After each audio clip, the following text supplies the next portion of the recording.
Fibro scan అనేది ఇది OPD procedure. ఇది స్కాన్ టైప్ అండి. స్కాన్ కు ప్రోబ్ ఉంటది. ఆ ప్రోబ్ ను లివర్ మీద పెట్టి అనాలిసిస్ చేస్తాము. లివర్ లో ఫ్యాట్ ఎంత ఉన్నది అండ్ దానిలో ఫైబ్రోసిస్ డ్యామేజ్ ఎంత జరిగింది అనేది మెజర్మెంట్ చేస్తాము. దానిలో గ్రేడింగ్ ఉంటుంది. ఫ్యాట్ ఎంత పర్సెంటేజ్ ఉంది అండ్ ఈ ఫ్యాట్ ఎంత ఫైబ్రోసిస్ ఎంత పర్సెంట్ ఉందని గ్రేడింగ్ చేసి ఎంతవరకు డ్యామేజ్ అయింది, దాన్ని ఎంతవరకు మేము రివర్స్ చేయగలుగుతాము, మందులతో ఎంతవరకు కంట్రోల్ చేయగలుగుతాము, డైట్ అండ్ లైఫ్ స్టైల్ తో ఎంతవరకు కంట్రోల్ చేయగలుగుతామని అనాలిసిస్ చేస్తాము. ఇది ఫాస్టింగ్ పేషెంట్ తినకుండా వస్తే 8 గంటల ఫాస్టింగ్ లో వస్తే అనాలిసిస్ సింపుల్ ఓపీడీ ప్రొసీజర్ ఇది మా దగ్గర ఫ్రీగా చేస్తాము. ఎవ్రీ థర్డ్ ఫ్రైడే 3వ శుక్రవారం ఎవ్రీ మంత్ చేస్తాము.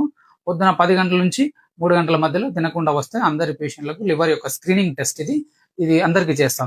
ఎవరెవరు పేషెంట్ చేసుకోవాలంటే ఫ్యాటీ లివర్ ఉన్న పేషెంట్లు, ఇంతకుముందు అల్ట్రాసౌండ్ రిపోర్ట్స్ వల్ల ఫ్యాటీ లివర్ అండ్ కొలెస్ట్రాల్ ఎక్కువ ఉన్న పేషెంట్, దీర్ఘకాలికంగా ఈ షుగర్ ఉన్న పేషెంట్లు, ఆల్కహాల్ మందు ఎక్కువ తీసుకునే పేషెంట్లు, వైరల్ హెపటైటిస్ ఇంతకుముందు వచ్చిన పేషెంట్స్, ఈ ఉబకాయం ఎక్కువ ఒబేసిటీ ఉన్న పేషెంట్స్, చాలా రోజుల నుంచి ఏదైనా జాండీస్ కానీ ఇంతకుముందు జాండీస్ వచ్చిపోవడం, ఇంతకుముందు ఏదైనా లివర్ సమస్యలు ఉన్న అనుమానంగా ఉన్న వ్యక్తులు కూడా ఈ స్కాన్ ద్వారా లివర్ యొక్క హెల్త్ ను కంప్లీట్ గా అనాలిసిస్ సింపుల్ టెస్ట్ ద్వారా తెలుసుకోవచ్చండి.